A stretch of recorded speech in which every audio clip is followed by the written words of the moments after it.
I just finished watching We Crashed episodes 2, 3, and 4.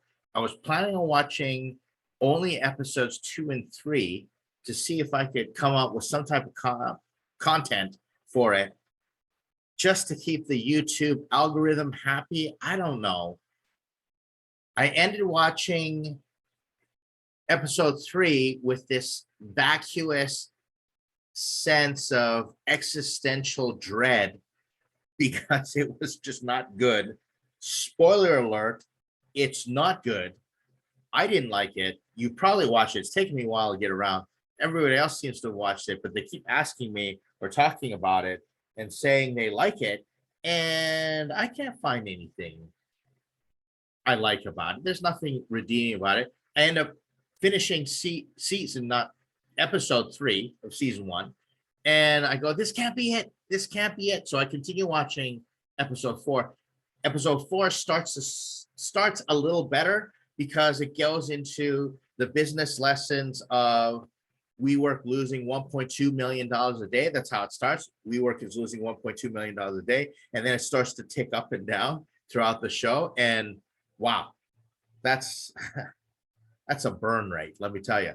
And so it goes up and down. And so I thought, okay, there's some business lessons in here, some redeeming qualities that gotta, it's like that joke where they trick the kid and they say that he got a present, and they fill his room with horse manure, and the kid just starts diving in and he's rolling and he's going in through the manure, and they're like, what are you doing, son? And the kid says, well, with all this horse manure, there has to be a pony in here somewhere, right? I was trying, I really was. So this is going to be less a reaction and a review from a startup founder, advisor, investor perspective of WeCrash, arguably one of the most spectacular fails in startup history. It's going to be less that, it's going to be more about a rant. I'm just going to rant about it. So buckle in, hang out. If you just want to skip this video, I'm not going to blame you. It's not good. I don't like it. And it ends up really bad. And I think I'm just all sorts of negative about it. I'm really trying. Let's roll through this. I'm going to keep this short and painless. And I'm going to just pull out the business lessons. I'm going to talk about the business lessons. Again, the whole entertainment part, if you're looking for some type of review in terms of the entertainment value, there's none there. Go watch the Dropout, the Elizabeth Holmes story. This is all part of the series that are coming out, all these series that have to do with startup failures, spectacular startup failures, which are, compelling stories in themselves. But there's a big difference here. Elizabeth Holmes was breaking the law. Adam Newman is just being a con artist. Maybe I'm being a little harsh, but did I say, I warned you, I'm ranting. I haven't watched Super Pumped yet. That's going to be on the docket. I'll watch that next. So it starts off, they go YOLO in. We're going to put all our money in from the previous business. And they have this all-in moment, which I understand. Entrepreneurs, great entrepreneurs have this all-in moment. But this is just going to be a precursor of other things. But Adam is asking to believe in himself. This is where his God complex comes in, because his co-founder is saying, you're not God. And this whole quote of, you have to admit, I kind of look like him. And just so bad. And so then him and his wife, Rebekah, get married, and they end up getting a gift of $1 million. And then this whole story of Rebekah and her father, and he ends up convince her, let's put this in, believe in me. Believe in me. Do you believe in your husband? Let's do this. So it's all about, do you believe in me? And here is the rise of Adam Newman, his just going to town, like his ego. They're lucky they got an open floor space because his ego is so big at this moment in time. I don't know. I don't know about the Adam Newman guy. When I read, it seems like it's pretty close to this sort of grandiose, narcissistic personality. Again, I want to be careful as I talk about with the Elizabeth Holmes story. We don't know these people. We can't just say whether they're narcissists or not. But the way that this individual is portrayed, Adam Newman, in the show is right along there. They're breaking through. This is actually this funny scene where they break in and there's this S&M chamber. And if you watched it, I thought that was kind of funny. I thought that was kind of cute. So That's just kind of go with it right there. This series gets really adult. And what I mean is then there's this other scene, if you watched it, that where Adam and Rebekah, they have this encounter, they get sexually intimate in the construction space because she's trying to convince him to believe in himself because he's got doubt, etc. And it's just not good. So then Rebekah goes off and she gets this job as an extra, as a dead body in like the CSI show. And now you're starting to see her search for significance. And really that's a theme between these two, right? They're looking for identity. And what I don't think many people point out is how hyper competitive they are with each other. There's actually a competitiveness, and it stems from her because she's in his shadow and she's got her own vision. And this whole there's this funny thing because she's actually, I guess, Gwyneth Paltrow's cousin. And there's a hilarious thing about, Gwyneth Paltrow's goop. And she's got, someone's using the jade egg. If you don't know what that is, don't worry about it. But it's kind of gross, but it is funny. It's compelling. Anyway, she's like, what's purpose in life? And then she does this acting thing and she basically corporately manipulates herself into an acting job. And he's giving her compliment, but she completely just totally goes nuts and shats the bed on her performance and puts in this performance.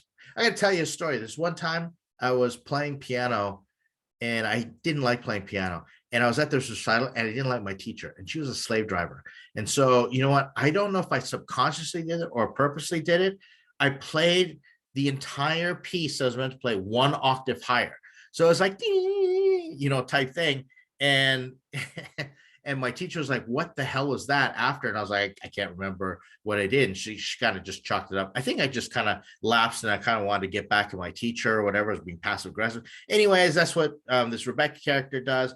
And her colors start to show up because then she quits acting and she totally belittles, actors and all the stuff in the director. It's just bad, just very passive aggressive.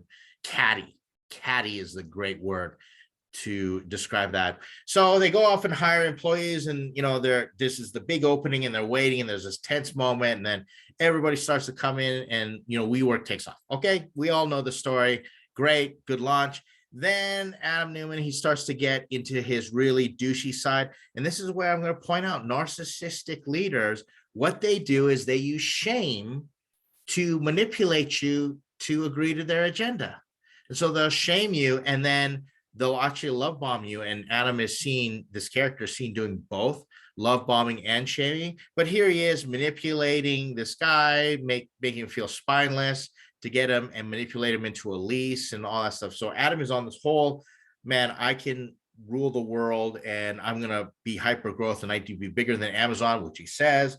I need the biggest lease, and in the biggest tenant in New York City and all this stuff. And okay, so you kind of get a gist of it. And then they take all the staff to this summer camp and they throw all these parties and it's just absolute debauchery and all the people working for him. And I don't know how anybody gets any work done. And just quite frankly, I would never go work at WeWork, or I would never actually rent from WeWork, because that culture they're creating just starts to get really toxic. And so there they are, they're throwing this party and they're getting everybody involved and what have you. It's just party. Okay, that's what it's all about. It's all about the spectacle, this and that. And this is the thing, there's nothing redeeming about any character. I don't like anybody in the show. Okay, and I like them less and less every single scene that goes by. I think we're in episode 3 by this point in time. Now here's some really funny stuff that occurs. It's kind of funny, but it's really sad and scary at the same time. Rebekah puts her foot in her mouth, says something that is considered anti-feminist. The lawyers get involved, and she's got all these Gen X. No, not Gen X. I'm Gen X. Millennial workers. Yeah, millennial workers. And they're worried about lawsuits and social media and, all this stuff.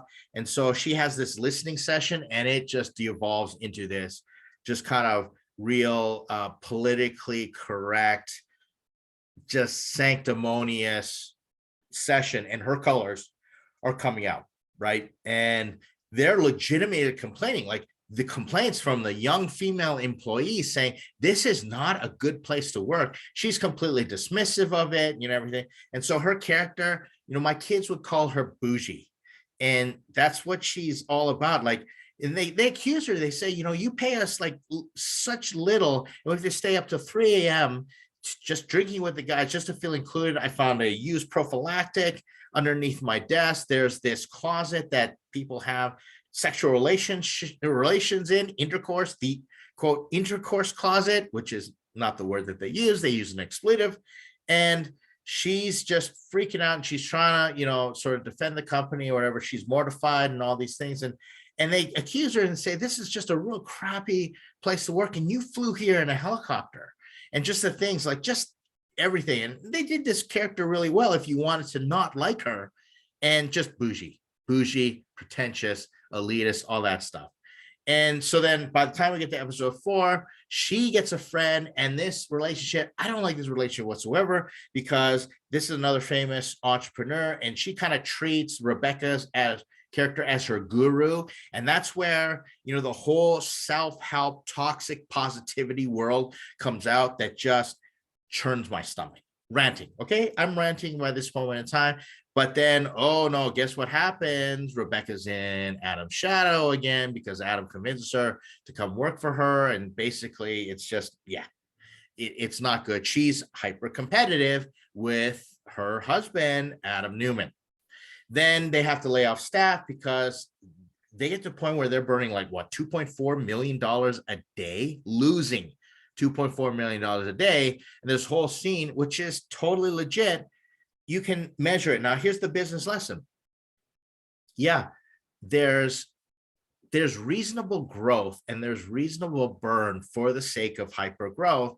And so we work, as it stands, at the point that they were talking about, it was going to be making $400 million a year, but they were burning so much more money, and it just wasn't sustainable. And they're trying to explain to Adam, and you got to lay people off and what have you. And then finally the message gets through, and they lay off all these people. And then suddenly they're throwing a party. And right after throwing a party, it's talking about, oh, it needs to be morale. And they get Run DMC, in there. And, basically the mask and the pretense and everything's, the honeymoon is over, the shine comes off. Now, WeWork has been running for several years now. And so it's just, again, another sign of that kind of toxic work environment that startups can get into when they're given access to a lot of capital and they're just looking for hyper growth. And it's all about blitz scaling. Now, there are times when blitz scaling, yes, is important if you're trying to do something specific, but it all depends on the type of model and the startup that you are trying to blitz scale. And they're warning Adam, basically saying you can't blitz scale a real estate company, but he's got different designs and everything. And so things are just off, but we all have hindsight, right? We all have hindsight.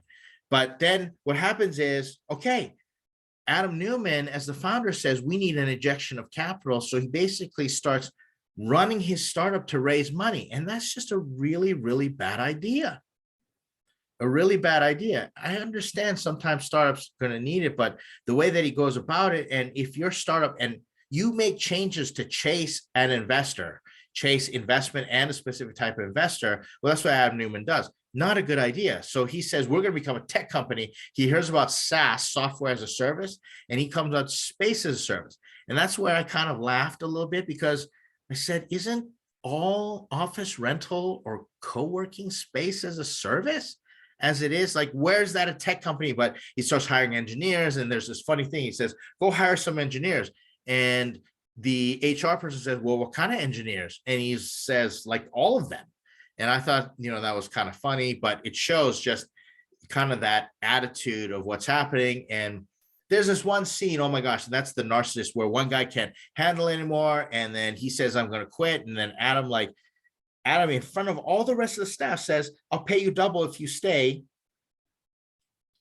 And so the other staff are watching this. So if you're the other staff and you just saw someone threaten to quit and they got offered double to stay, after the boss shreds him and shames him in front of everybody else. Like, what is going on here? And then he flies in sushi from Japan, and there are like women dressed basically in lingerie serving. Not cool, not cool. And so I just, he's not scoring any points, that's for sure. So anyways, he goes, and this is the main guy, Massa.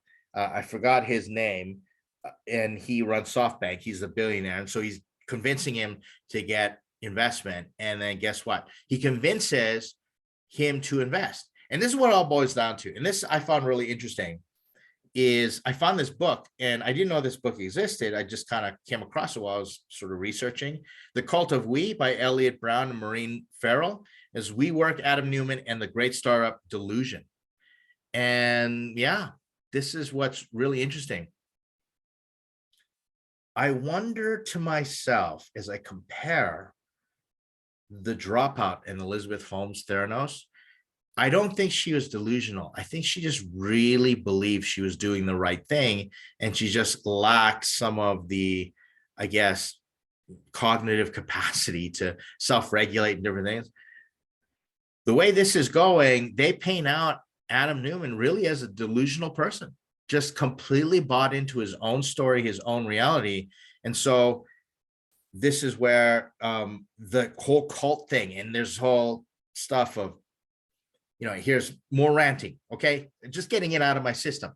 This whole thing where he's up there like a rapper, and he's on the stage, and every day, and there's this whole ritual of thank God it's Monday, and where everybody drinks, and he says, when I say we, you say work, we work, we work. I've tried to do that with my kids, and they just look at me like you're such a boomer.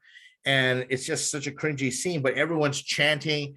And again, it's the same thing that you saw in The Dropout with all the chanting and all the cultish type behavior and what have you. And so there's no reason to be a part of Adam Newman's world or WeWork's world unless you're in the cult, or you want to be in the cult, which some people sell out. Not going to go into it, but they sell out to be a part of the cult. And, cult leaders make money. And there's a lot of similarities in terms of cult. And if you want to get out, you can't, get out unless they, excommunicate you from the community, etc. So, this huge investment comes in, and things start to get scary because you're investing now in the cult of we. And I just kept thinking, man, if we just changed every time Adam Newman is all about we do this, it's all about we, created by we. And he really saying me. It's all me, me, me. It's all about Adam Newman at this point in time. So that's where I just totally lose it on this show. So this is probably the straw that breaks the camel's back. For some reason, I have to muster up the courage, or just, I don't know, dare myself, drink, who knows, to watch the rest of this. But this is what really got me mad. And I'm being very direct and transparent about this. I've been in a situation where my work has consumed my life so much, but it's not the work. It's not being a workaholic. It's about the relationship and how toxic the work environment is that was affecting my marriage, that my wife wanted a divorce. She said, how about we get a divorce? Like, this is just not working. And it was a dark time for me. And so, okay, so let's go through this. So on the left, they're at this party, and, they're enjoying life, and, the whole party is just party, party, party. And I'm just thinking to myself, the way they portrayed WeWork, I'd never work there. I'd never rent places. I'm surprised anybody gets anything done, because it's just packed. People are socializing, drinking, playing ping pong, foosball, all these things. Like, and to me, if they just portrayed the whole gig worker, independent contractor economy just as like these young people that just want to party. And I do admit, I know a lot of people who are like that, but I also know people who just need to get work done, and they're very serious about it. And they use co-working spaces because they have to get out there and they need, you know, a professional space, and they want some boundaries between home and there, and they're legitimately working. I have co-founders. I work with co-founders. I advise co-founders who are like that. I totally dig people like that. All the people who are the entrepreneurs at WeWork, wow, they just be a distraction. So a party's going on and they're trying to do this thing. And then in the bottom right, Rebekah Newman gives this whole speech to get out of her scandal of saying something anti-feminist about how we are raising the consciousness of the world and we need to help each other. And she just goes right in there, pulls an Adam Newman, and all the millennial young women feminists who like actually had a legitimate gripe start buying in again. They're like, oh yeah, and they start, you know, and they start clapping and they start believing. It's exactly like a religious service, like a big tent revival, you know, type thing. Totally cultish behavior. And then we get to this one scene where they're on the stairs. So let me set this up for you. Rebekah is on the stairs and Adam Newman comes in. He just finished a meeting with the SoftBank guy. He has an iPad Pro probably. And he comes in and he says, why are you sitting in the dark? And she says, I want to catch you before you go get high. Ouch. But they show it every time it comes on. It doesn't say hi or anything. His wife just goes on the balcony, lights up a joint, which I know Adam Newman was very, very well known for his recreational use of the wacky tobacco, if you will. And she starts crying and she starts sharing how she is scared for her family and how they are distant, and asks him, where are you? You don't look at me. You don't talk to me. You don't touch me. Like my family's everything, you know, all that stuff. Now, part of me, I'm rolling my eyeballs because she acts anything but in terms of wanting to be all about her family and having values. It looks like she loves her kids the way that she does it, but she's so bougie and pretentious about it. Like just, okay. Who am I to judge? So then what happens is, I guess I'm judging this whole time, but anyways, she then has this moment. I'm going to give her some credit. I'm going to say, okay, maybe she's come to the end of her rope and she's realizing this is not for her. And she really wants to set her priorities straight and just like get me off the train. That's too much. I just wanted a family. I just want to be in love with my husband. I want to raise my kids, etc. Okay. I'm thinking this is it. And just like in my own relationship, just a shocking moment, I got so scared. I went and I got help, like professional help for my situation. But then Adam says, let me show you this. This is the investment from SoftBank, and it's $4.4 billion. And she starts to cry and they reconcile. This just gives me this visceral gut punch reaction. Like I can feel it in my throat right now, just as I'm thinking about it, because no family should ever be sacrificed on the altar of startups unless you're in a cult. So here we are, she starts crying and he says to her, this is for you. It was always for you. And I cry absolute bullshit. Bullshit, bullshit, bullshit. Unless the cult leader is completely deluded. And maybe I'm just being black and white and being totally harsh. I've been known to get like this, but that's what the rant is for, because that is not cool. And I can't believe it. Now, things have got to unravel or what have you. But the problem with this series is that it tries to be a business documentary and a love story and all this stuff. And are we really supposed to buy this when we know what Adam Newman is doing? And then in the beginning of the series, in episode 1, we start with the end where they're going to kick him off the board and they seem unified. So she's fully bought into this. I don't know. And they got 4 kids. And before I get in trouble, I'm not going to say any more other than it was incredibly disappointing to see it. But I guess it's disappointing because I can see that being the reality.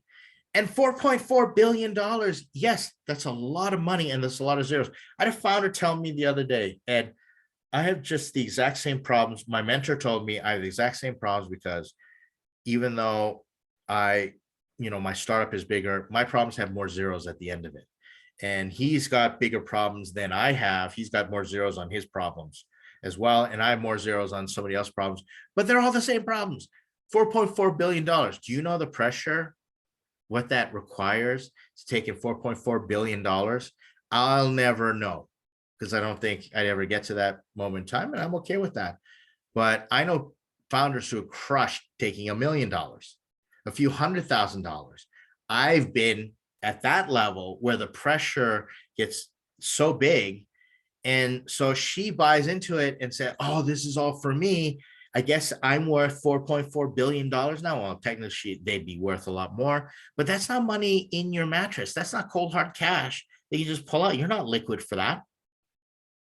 You got to make it work. I guess we have to make it work. We work. I say we, you say. So again, highly disappointed. There's nothing redeeming. I don't like any of these characters. Questioning, having an existential crisis just watching this show. And maybe I need more therapy because it's triggered me so much, but I'm pretty amped up and I'm pretty passionate about this. And so if you're a founder and you're watching this, take it to heart. I know that it can be really sexy and enticing to get into that, startup world. But, if you're in my world and, working together with the people that we work with, you'll know it's just not all that it's cracked up to be. And we just want to be realistic, and family is just so important. And if you're going to be a love story, man, make it about love. Don't fake it and pretend that it's about love when really it's just about your own ego. And not saying everybody out there is like that, but just let's be aware of these traps.